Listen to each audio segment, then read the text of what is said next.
So welcome to the second lecture in this series at the Vienna Academy of Visionary Art.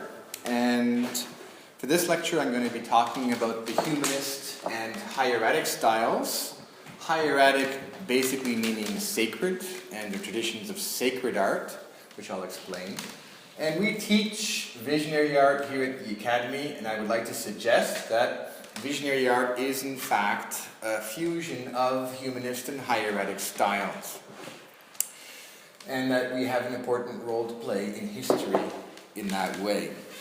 The Vienna Academy is very much inspired by Ernst Fuchs. I worked with him as an assistant, as did many of the teachers who teach here, and one of his most important books is Architectura Celestis, Images of the Hidden Prime of Styles. And in that book, he explains what he means by this expression, the hidden prime of styles.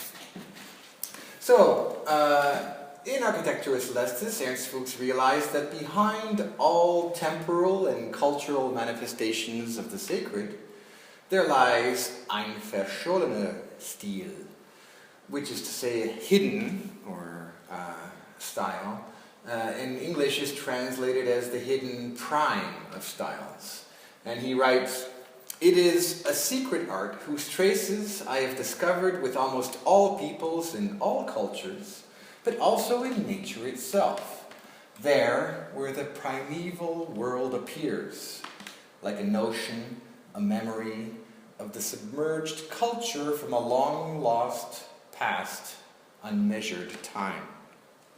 And it's a mysterious thing. It's a mysterious concept that he has. He develops it over the course of the book, but never quite gives you a clear definition.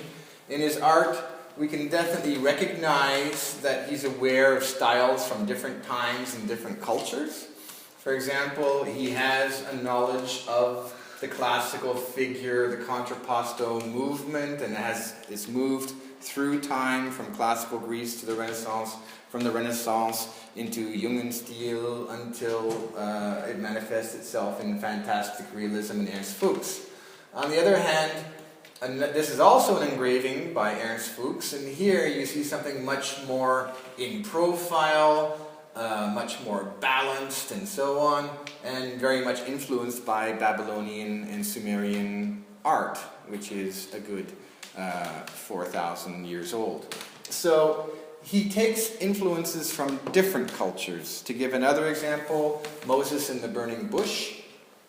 Here's Moses, here's the burning bush, and it's very much painted in that Netherlandish style that we know from Van Eyck and Van der Weyden and Derek Boots and so on.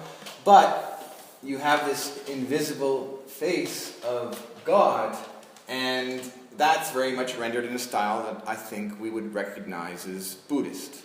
Although I did ask him about that when I was working with him, and he turned to me and said, "You think it's Buddhist?" So what he intended, we don't know. Definitely, at a certain point, he started to channel and combine so many different cultural styles that he fell into something which is perhaps the hidden prime of styles. The cultural style that underlies all the styles throughout history. It's a fascinating concept.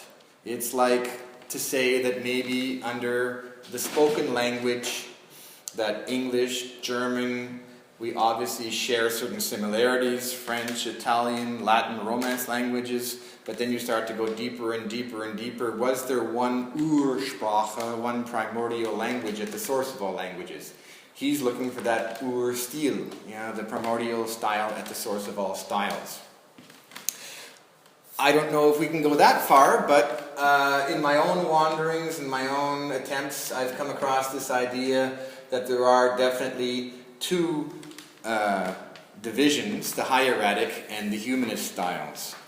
What do I mean by hieratic style? Well, if you look at the art of the Egyptians, or the art of the Hindus, the Buddhists, and the Mayan, there is some underlying similarities between them. And you can also see it in tribal art, in Byzantine and Gothic art. All of these I'm going to call the hieratic style, and I'll explain why. And I'm going to contrast those with humanist style. The humanist style began in ancient Greece and kind of got submerged for a while through history, was rediscovered in Italy, and artists like Michelangelo then gave it a rebirth. And so from the Renaissance and after, we have been experiencing what I call the humanist style. And notice, and after. Our culture is really the heirs of the humanist style. We just had a lecture on the academies and how the academies were definitely making an attempt to preserve the classical style of ancient Greece in all of their works, and that survived through the 16, 17, 18, 1900s, even though modernism tried to break it very much. But I don't think we can be so strict in our definitions. So, for example, Christian art before the Renaissance, I will argue, was very much hieratic in style. So we're not talking about a simple East-West kind of division, right? I can't say all of Eastern art is hieratic and all of Western art is humanist, because the Byzantine tradition, the Gothic tradition, and even the Netherlandish tradition in painting, I believe are all fairly hieratic, and they have certain hieratic tendencies which are very different from the humanist ones.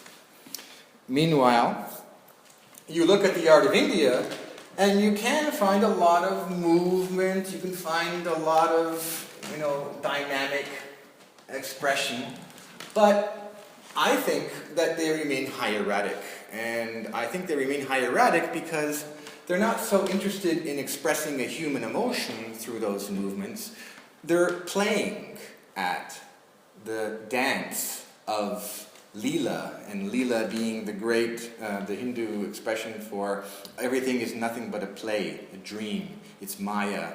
It's something that we do not get totally engaged into. And if you do fall into the engagement, you fall into illusion. That's why, even though there is energy and movement in Hindu art, it remains a hieratic style. So let's contrast those two traditions, the hieratic and the humanist, and contrast them in 7 very specific ways. For the first part of this lecture, I'll be looking at the gaze, also the pose, the composition of the works, and the space within the image. Then in the last part, we'll look at the cultural styles more in depth, the face, and also the time within the image. So let's begin with the first level of comparison, the gaze.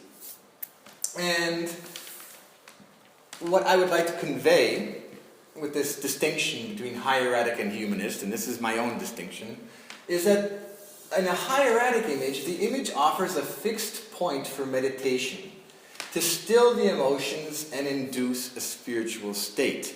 It's a sacred art.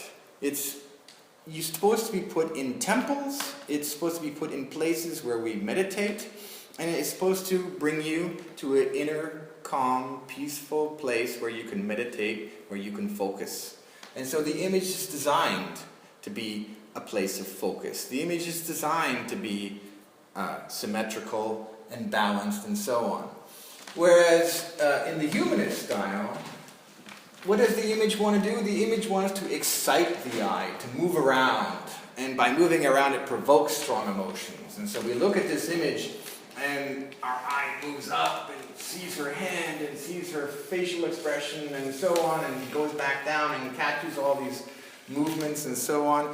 And as our eye moves around, it's continuously feeling strong emotions in order to understand the artist's intention. And those strong emotions are typically human emotions, making it a humanist work of art. So coming back then to this beautiful sculpture that you can find in India on the island of Elephanta outside of Mumbai. This is a large sculpture. You stand about this high in front of it. It's monumental, and very typically, hieratic art is monumental. It's trying to give you a sense of awe, a sense of wonder, if it's giving you any feeling at all. But that awe and that wonder, that moment of intake of breath, of right, is to, in a certain sense, capture your attention and fix it. And once it's captured your attention and fixed it, then you begin to interiorize the experience and go inward in search of something much more sacred. Let's compare the expression on that face, which is so calm and so peaceful, with, for example, the Virgin Mary in Michelangelo's Pietà, or this Bernini, Saint Teresa in Ecstasy. And here you have feelings of suffering, feelings of ecstasy, really powerful human emotions. And the greatest works of Western art strive to that level of humanist feeling.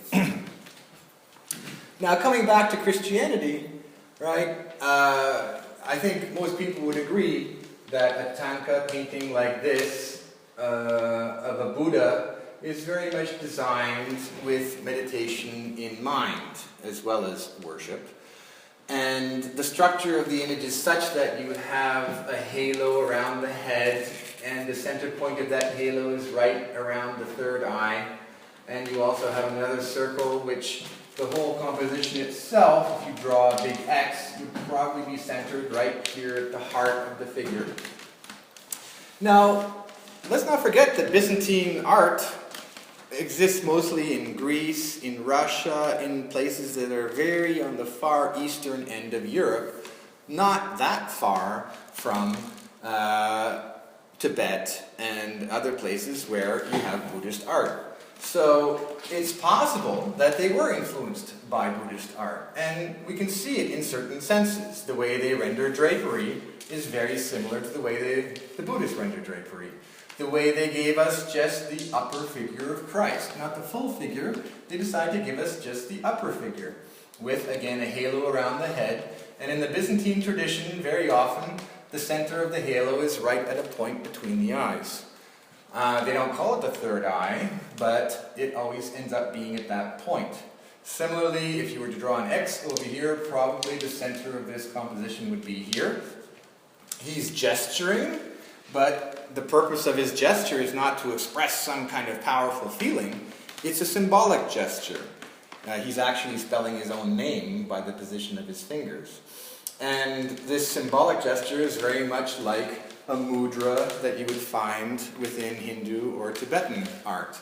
So this is why I'm saying that something like a Christian image from the Byzantine period is really a place for meditation. It's a place to still yourself, and it's sacred in purpose. If I make that comparison again between this image by Andrei Rublev, Christ in Glory, and Nick Dudka's Avalokiteshvara, again, geometry is very important in defining the space. We're not interested, as we'll see with with humanist art, we're not interested to create some illusion of the depth of space. In a tanka painting or in a Byzantine work of art, there may be a horizon, but even there, everything is fairly flat because we're more concerned with the division of the surface of the painting into certain geometrical shapes. Also, the light. This is Christ in Glory, glory meaning light, so there's no shadow. You don't want shadow in Byzantine works of art because shadow does not belong to the divine world. And shadow is what gives you volume. But you don't want volume because there's shadow in volume. So there is there is a slight hint of volume, but it's not the most important thing in the work. And same thing here. There's hints of volume, but it's really kind of flat. And that flatness is one of the traits of hieratic art. And it's not a fault. It's something that they achieve, and they very much do on purpose. Next point of comparison. between the hieratic and the humanist styles.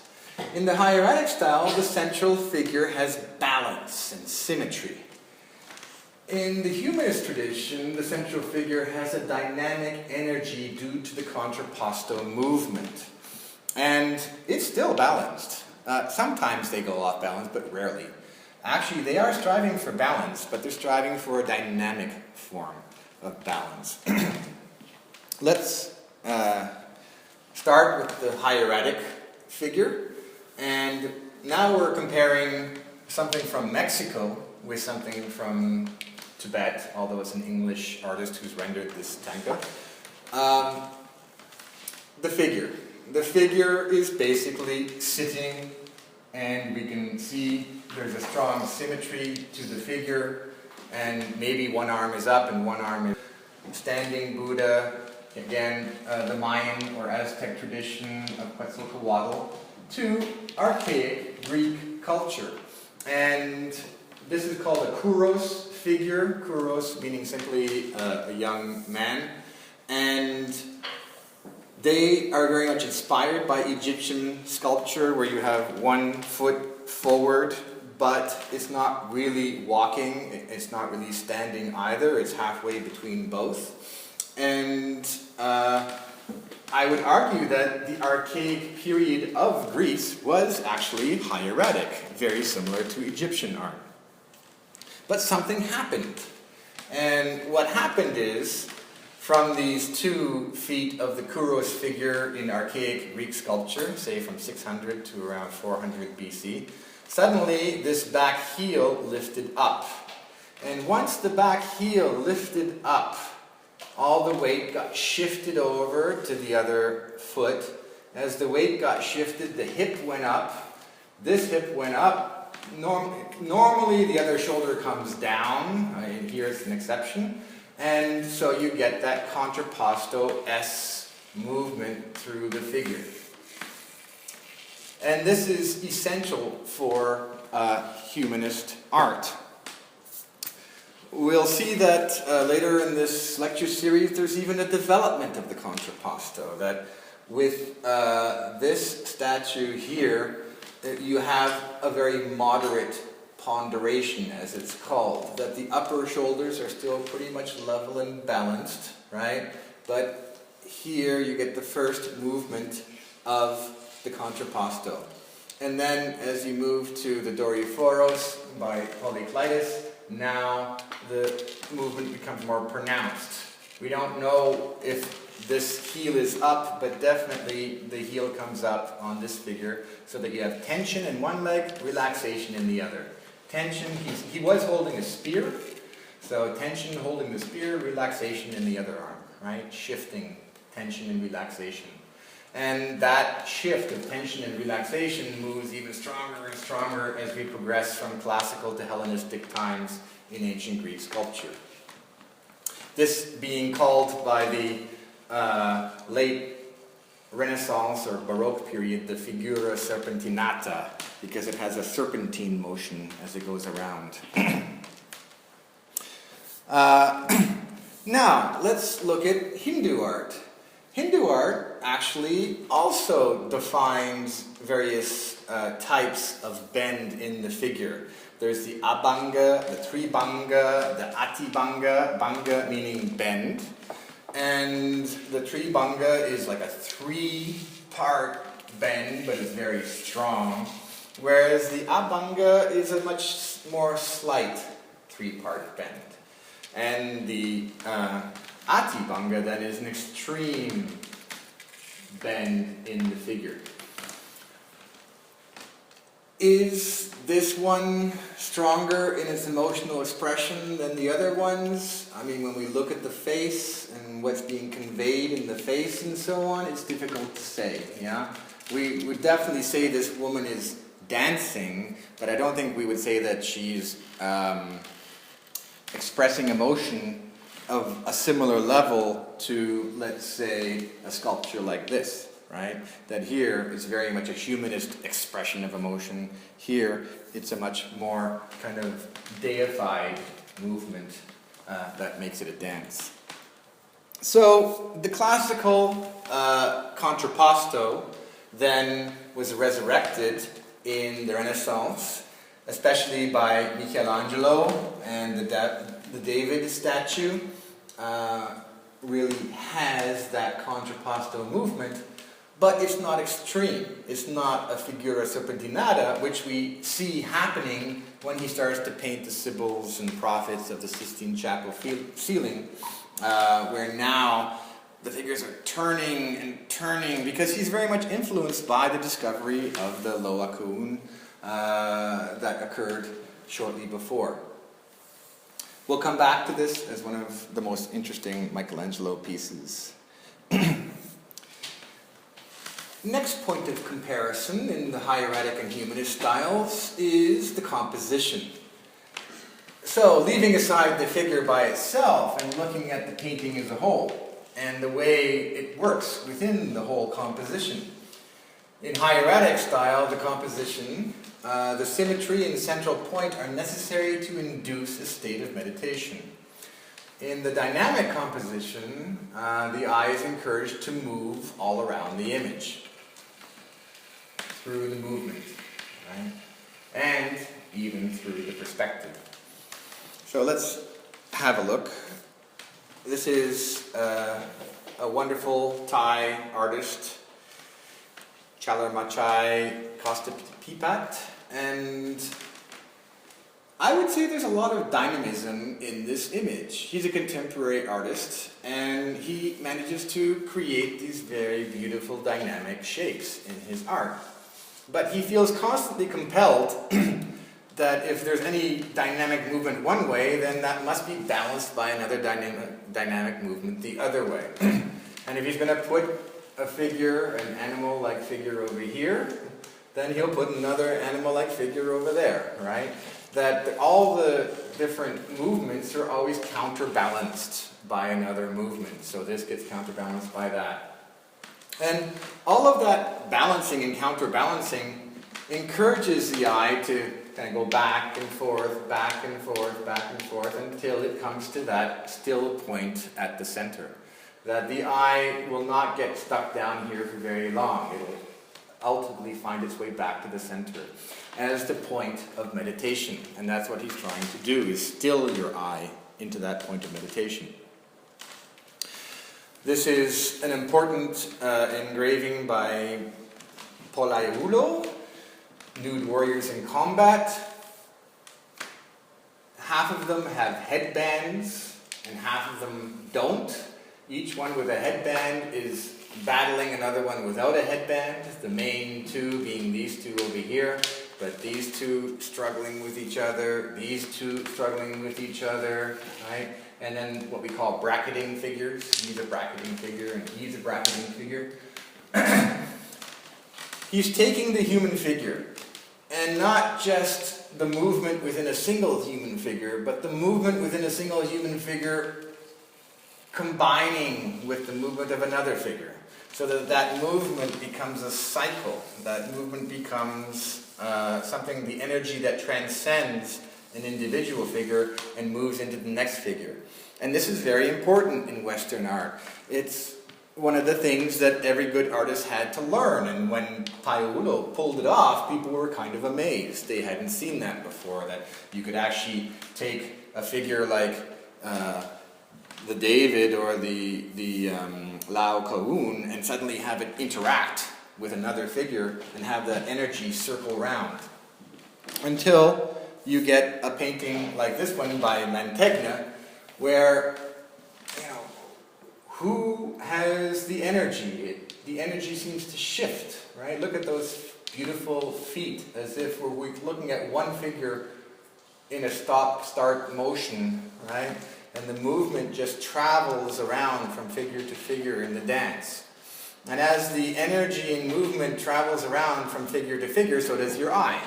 And your eye takes much delight in moving around from figure to figure, and so on. Eventually, hopefully, it will come to rest on Venus and Mars at the top. But he definitely wants you to come here. But even here, there's this cycle of movement within these two figures. Right? So the eye is constantly encouraged to move in the Western humanist tradition. And then the composition can even lose its balance. Remember that in the one we just saw, these two are still very much at the center of what is fairly a symmetrical composition. But now, with Jericho, the raft of the Medusa, all of that energy and movement between these things, it might get caught here for a moment, and then it'll keep on going and moving up towards that. And that movement, that triangle, is counterbalanced by the other triangle of the sail that's being pulled by the wind. They want to go that way towards the ship in the distance that will save them, but the wind is pushing them in the opposite direction. There's tension. And Western art kind of thrives on that tension and movement to keep our eye excited, because we want the eye to be excited, because we want the viewer to be excited, right, by looking at the work of art. Okay, next level of comparison, the fourth one, is in hieratic style, the image portrays a timeless moment in cyclic time. While in the humanist tradition, the image portrays a historical moment in linear time. And I've done a lot of thinking about time, and time in the West and time in the East. And if you look at most traditions in the West, we have a fairly linear and historical view of time. There's a beginning, there's an end, and history happens in between like a line, one thing after the other. While in Hinduism, and then later in Buddhism, it's very much a cyclic tradition. And Shiva Nataraja, the Lord of the Dance, he's the one that dances the big cataclysm at the end of time. But even though he destroys that, we can even call it a line of time, right? It's fairly linear. Once that line of time gets destroyed, then it cycles round and Brahma recreates everything. And once Brahma recreates it, Vishnu sustains it until Shiva breaks it and it goes around. So time is historical time. Cosmic time is cyclic. And then each individual within that cosmic time dies and is reborn, dies and is reborn, dies and is reborn, and so experiences these cycles within cycles. So you have this ever-evolving cyclic time.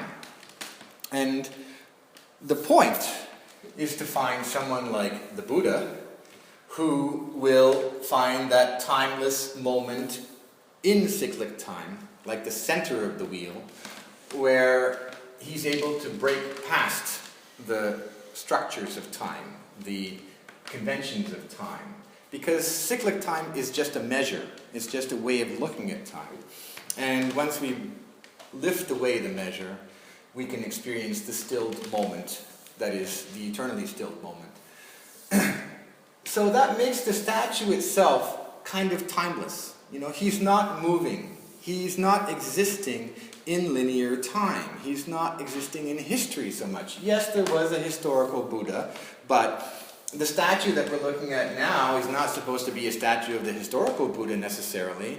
It's a statue of the eternal Buddha, of the Buddha in ourselves, the Buddha that is able to break past the illusion of cyclic time. That's his purpose. Let's have a look at Christ and what Christ is doing and how we interpret Christ in our tradition. Here's The Last Supper by Leonardo da Vinci, one of the greatest masterpieces of Renaissance painting, or fresco. And in it you have Christ just before he's about to be crucified, having the Last Supper with his 12 disciples, all of them nicely grouped in threes. And he says, "Truly, I say to you, one of you will betray me, one who is eating with me." They began to be sorrowful and to say to him, one after another, "Is it I?" Leonardo has used that moment and frozen that moment in time and frozen the experience, right? And you get 12 different frozen gestures. Not symbolic gestures, not timeless gestures, but passionate gestures, right? Defiance, wonder, confusion, and resistance, and so on. So these feelings break across the table like waves on either side. And if you take a moment to look over here, Christ is holding out one hand and holding out the other hand, and here's this guy pulling back. Let's zoom in. And here's Christ, here's Judas, and the text continues. He said to them, this is from Mark 14:18, "It is one of the 12, the one who is dipping bread into the dish with me." And sure enough, poor Judas is about to reach for the bread and dip it into the dish, the same dish as Christ. Now, is this some kind of eternal moment, or is it something historical? Most of us would kind of view that as a historical moment. We would read it as a moment in linear time. And that the time in the painting, this is what I'm trying to say, is that the time in painting in Western, or more specifically the humanist tradition, is this linear time, and you get a specific historical moment in linear time, and we're freezing the camera, so to speak, at that moment in linear time when they both reach for the piece of bread. You see my point? Now, Christ does make certain gestures which are on the same level as a mudra, right? A gesture of offering, a gesture of teaching, or a gesture of praying, and so on. That he does make gestures that are hieratic gestures. But in this particular case, I would argue that this is a very humanist gesture, to reach for the bread, and so on. Okay. Next level of comparison is about the space. So, the image creates a sacred space, we're talking about the hieratic tradition now, both within and without, which is defined through perfect geometrical shapes. And I'll explain what I mean by without. Here, in the humanist style, the image creates a mundane space, both within and without, which is defined through perspective. I'm contrasting the word sacred with the word mundane. Mundane from mundo, meaning the world, this lower earthly plane. And I'm going to argue that the space you're looking at inside this painting is this mundane perspectival space. That's very much what we experience as human beings. But that the space in this painting, obviously looking at it, right, it doesn't have any one single horizon line that we can easily identify, but it is organized, and it's organized in a certain way. It's organized much more geometrically. You have a line, you have a straight line here which goes in this direction, you have a straight line which goes in this direction, and so on, right? So there is a purpose to these lines. In a lot of sacred traditions, in a lot of sacred art, you divide up the figure into a system of proportions. And you want to show that the human figure has proportion. Why? Because proportion belongs to the higher world, belongs to the world of order. You look up at the planets and you see that the planets move in constant regular motions. And the higher world of the planets is orderly. Whereas what happens down here is random, and there's a lot of randomness to what happens in the lower world, the mundane world. So order is immediately a sign of the higher world, and order leads to harmony, and harmony leads to oneness, and we're trying to find oneness and centeredness within the figure. And so that's why they are creating all these different systems of proportion to measure out the human figure, or in this case, a jaguar child from the Olmec tradition, so as to divide up space in this orderly, harmonic manner. And it's flat, right? Let's keep that in mind. It's fairly 2D. From the figure, you can do the whole space. And let's have a look at this interesting work where there are lines, and we're trying to get a sense of, well, that they might maybe kind of converge, but not converging in any way that we would understand in the West, right?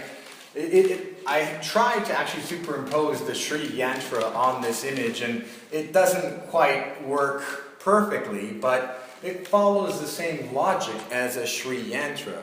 A Sri Yantra has all these interpenetrating triangles, and the point is to eventually focus your perception of that space into a center. And likewise here, all of these things are trying to focus your sense of, this is not perspectival space perfectly rendered, but it does put this in the middle, right? And into the center of that space. Somewhat flat, but a space nonetheless. So the deity at the center of the space defines the space. The space in the painting is sacred space, and it's sacred space where the deity is creating that sacred space as it moves outward. We don't really exist. We exist insofar as maybe we can enter into that sacred space, but we're not creating it in any particular way. And Robert Beer, who's written the Encyclopedia of Tibetan Symbols and Motifs, he talks about the landscape in Buddhist tankas. He says, in a landscape which was lit up from within, perspective, scale, and shadow lost their logical solidity. A distant mountain peak possessed the same clarity and importance as a foreground flower, and the same meticulous detail and clarity was applied to each component. So what's here in the foreground, what's there in the background, has equal clarity, equal importance, and so on. This will not be the case with Renaissance art at all, right? All of it is sacred space, all of it is equally sacred space. Now, definitely in humanist art, we have proportion. And Leonardo was fascinated by proportion and the measure of the human figure. It is interesting that the proportion which interested him the most was not a square, it was not a triangle, it was the golden rectangle. And I would argue that golden rectangles, which are mostly derived from nature, right? If you observe the growth of plants, if you observe the proportion of one part of your finger to the next part, to the next part, to the hand, and so on, all of that is the golden proportion. It's a very humanist proportion. It's a very nature-based proportion. It's not necessarily a divine proportion, even though it was called the divine proportion and used that way. So, both traditions have proportion, maybe slightly different. Definitely the conception of space is different. And now we come into the Renaissance and their creation of perspectival space. And probably most of the people in this room have studied perspective before. You've studied the idea that you have a horizon line and you have a vanishing point, and that all of these are supposed to be parallel lines, but they're converging and meeting on one point on the horizon. And then you want to kind of figure out, well, how do I get those orthogonals to measure up in such a way that there's this creation of space? And so you draw what's called a transversal. And you draw this diagonal line, and you make these constant measures over here, and every time one of these lines crosses that one, you draw a new horizontal. And that's how you get that sense of space. Fine. But where does this line come from, right? Well, where that line comes from is that once you fold it out, and that's what we're doing over here, once you fold it out, if the viewer is standing right there, that's how far they should be standing in front of the painting to see it all as if it was looking through a window. And what that means is that the space that you're looking at in that painting, the measure of space is actually being created by who? The viewer, right? There's no person inside the painting which is giving you the measure of the space. It's happening from outside. That's what I mean by from without. That the space in a Renaissance work of art is human. It's humanist space, because you would have to stand exactly so far in front of this painting that you would see it perfectly, and then it would be, from your point of view, it would be a perfect disposition of space. And once you have that perfect disposition of space, your eye can wander in and around and so on and take in all the figures. But here's Christ giving the keys to St. Peter, right? Compared to the Buddha that we saw in the other painting, is he defining the space around him? Is he inviting you into his space the way the Buddha was? I don't think so. The Western art, the Western tradition in the Renaissance is very much a different vision of what space is, and I'm calling that humanist. I'm calling that the humanist definition of space. Okay, that basically brings us to the end of the first part of this lecture. And so I want to continue with these comparisons, but I'll continue that after a short break. So thank you so much for your attention so far.